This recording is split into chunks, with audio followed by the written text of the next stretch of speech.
प्रिया नहाते समय बस एक नजर अपने फोन पर डाली और देखा कि आंगन में एक अनजान आदमी धीरे धीरे उसके बाथरूम की ओर बढ़ रहा था। इससे वो तुरंत समझ गई कि कुछ गड़बड़ है। उसने जल्दी से कपड़े पहने और पुलिस को फोन करने की कोशिश की, लेकिन तभी उसका फोन बैटरी खत्म होने के कारण बंद हो गया। इससे प्रिया घबरा गई क्योंकि घर में वो अकेली थी। वो जल्दी से दूसरी मंजिल की बालकनी पर भागी और जोर से चिल्लाई कि उसने पुलिस को बुला लिया है ताकि काले कपड़े वाले उस आदमी को डराकर भगा सके। फिर वो घर में लौटी और दरवाजा मजबूती से बंद कर लिया। सभी दरवाजे खिड़कियां बंद करने के बाद उसने राहत की सांस ली और पावर बैंक से फोन चार्ज करना शुरू किया। उसे नहीं पता था कि वो काला आदमी दरवाजे तक पहुंच चुका था। सौभाग्य से विला के शीशे पर प्राइवेसी फिल्म लगी थी जिससे बाहर से अंदर नहीं दिखता था। प्रिया ने सांस रोके बिना आवाज किए इंतजार किया। काले आदमी ने काफी देर तक जांच की, लेकिन उसे कुछ गलत नहीं दिखा और वो पीछे के दरवाजे की ओर चला गया। तभी प्रिया को याद आया कि उसने पीछे का दरवाजा बंद नहीं किया था। वो तेजी से पीछे के दरवाजे की ओर भागी और काले आदमी के घुसने से ठीक पहले उसे ताला लगा दिया। काले आदमी को घर के अंदर झांकते देख प्रिया का दिल जोर जोर से धड़कने लगा। कोई हादसा न हो इसलिए उसने बाकी सभी रास्तों की जांच की। जब काला आदमी दूर चला गया तब उसने फोन चार्ज किया, लेकिन उसे नहीं पता था कि काला आदमी जाने वाला नहीं था। वो विला के चारों ओर घूमकर घुसने का रास्ता ढूंढ रहा था। प्रिया को एहसास हुआ कि अगर वो अंदर घुस गया तो वो मुश्किल में पड़ जाएगी। उसने पुलिस को फोन करने की कोशिश की, लेकिन कई बार कोशिश के बावजूद कॉल नहीं जुड़ी, जैसे आसपास सिग्नल जैमर लगा हो। पता चला कि काले आदमी ने घर की नेटवर्क लाइन काट दी थी ताकि कोई मदद न मांग सके। इससे प्रिया टूट गई, लेकिन वो हार नहीं मान सकती थी। तभी उसकी नजर छत पर लगे धुएं के सेंसर पर पड़ी। उसे विचार आया कि अगर वो इसे गर्मी से ट्रिगर कर दे तो फायर ब्रिगेड आ जाएगी। उसने माचिस जलाई और सेंसर को गर्म किया। काफी मेहनत के बाद उसने अलार्म ट्रिगर कर दिया। उसे लगा कि काला आदमी अलार्म सुनकर भाग जाएगा, लेकिन उसने बिना घबराए अपनी बैग से एक रिमोट निकाला और एक बटन दबाकर अलार्म बंद कर दिया। प्रिया कुछ समझ पाती इससे पहले ही वो दरवाजा तोड़ने की कोशिश करने लगा। सौभाग्य से उसका दरवाजा मजबूत था। काले आदमी ने कई मिनट तक कोशिश की, फिर हार कर चला गया। प्रिया ने सोचा कि वो पीछे से भाग जाए, लेकिन जैसे ही वो बाहर निकली वो काले आदमी से टकरा गई। उसने दरवाजे का शीशा तोड़ना शुरू कर दिया। तभी बाहर की डोरबेल बजी। ये वो खाना था जो प्रिया ने 1 घंटे पहले ऑनलाइन ऑर्डर किया था। वो जल्दी से दूसरी मंजिल की बालकनी पर भागी और डिलीवरी बॉय से पुलिस को बुलाने को कहा, लेकिन दूरी के कारण वो उसकी बात नहीं सुन सका। इससे पहले कि वो कुछ और कर पाती कुछ भयानक हो गया। प्रिया डर के मारे कांप रही थी क्योंकि वो घर में अकेली थी। उसे अब बाहर मदद कैसे मांगनी थी। रात होने पर प्रिया चुपके से विला के साइड दरवाजे से निकली और कार से भागने की कोशिश की, लेकिन कार स्टार्ट नहीं हुई। उसे नहीं पता था कि काले आदमी ने पहले ही इंजन की तारें काट दी थी। काले आदमी को पास में खुद को देखते हुए पाकर प्रिया वापस विला में भागी, लेकिन काला आदमी उसके पीछे आ गया और शीशे पर लिख दिया, आज रात तुम्हें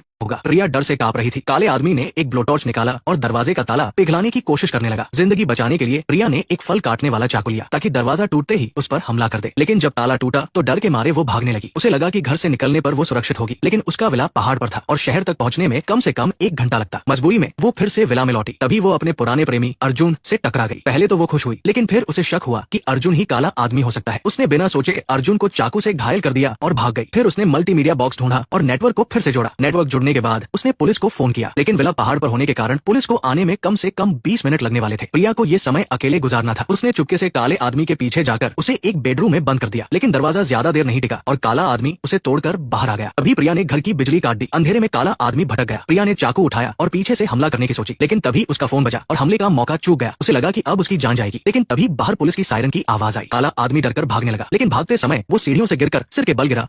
प्रिया को हैरानी हुई जब उसे पता चला कि काला आदमी उसका पुराना प्रेमी अर्जुन था। पुलिस की पूछताछ के बाद वो समझ नहीं पाई कि अर्जुन उसे क्यों मारना चाहता था। उनका ब्रेकअप आपसी सहमति से हुआ था और किसी का किसी पर कोई बकाया नहीं था। अर्जुन के मकसद को समझने के लिए प्रिया ने सिक्योरिटी डिपार्टमेंट से पिछली रात की रिकॉर्डिंग मांगी, लेकिन उसे बताया गया कि रिकॉर्डिंग उसके पिता ने ले ली थी। प्रिया ने और जांच की तो पता चला कि उसके पिता ने 1 महीने पहले उसके नाम पर एक बड़ा बीमा करवाया था। ये जानने के लिए कि उसके पिता का इरादा क्या था, प्रिया चुपके से उनके ऑफिस गई। वहाँ उसे पूरी सच्चाई पता चली। उसके पिता की कंपनी संकट में थी और दिवालिया होने वाली थी। उन्हें बड़ी रकम की जरूरत थी। प्रिया को एहसास हुआ कि असली काला आदमी उसका पिता था, लेकिन उसने पिता का सामना नहीं किया। उसने उन्हें रात के खाने पर बुलाया और एक जहरीली शराब का गिलास दिया। जैसे ही पिता ने शराब पी वो कमजोर होकर जमीन पर गिर पड़ा। प्रिया की पूछताछ के बाद उसे सारी सच्चाई पता चली। उसके पिता ने प्रिया की आवाज का इस्तेमाल करके अर्जुन को घर बुलाया उसे और लाश को आंगन में फेंक दिया। अर्जुन बस एक बलि का बकरा था। प्रिया ने अपने पिता को बताया कि उसने जो जहर दिया वो रंगहीन और गंधहीन था, जो 2 घंटे में दिल का दौरा पड़ने से मौत का कारण बनता है। उसने ये भी बताया कि उसने पिता के लिए भी एक बीमा करवाया था। उनकी मृत्यु के बाद उसे भारी मुआवजा मिलेगा। उसने सारी हरकतें निगरानी कैमरों से बचकर की थी ताकि पुलिस को हत्यारा न पता चले। अंत में प्रिया ने सारा मुआवजा हासिल किया और उस शहर को छोड़कर चली गई और अपनी जिंदगी की नई शुरुआत की।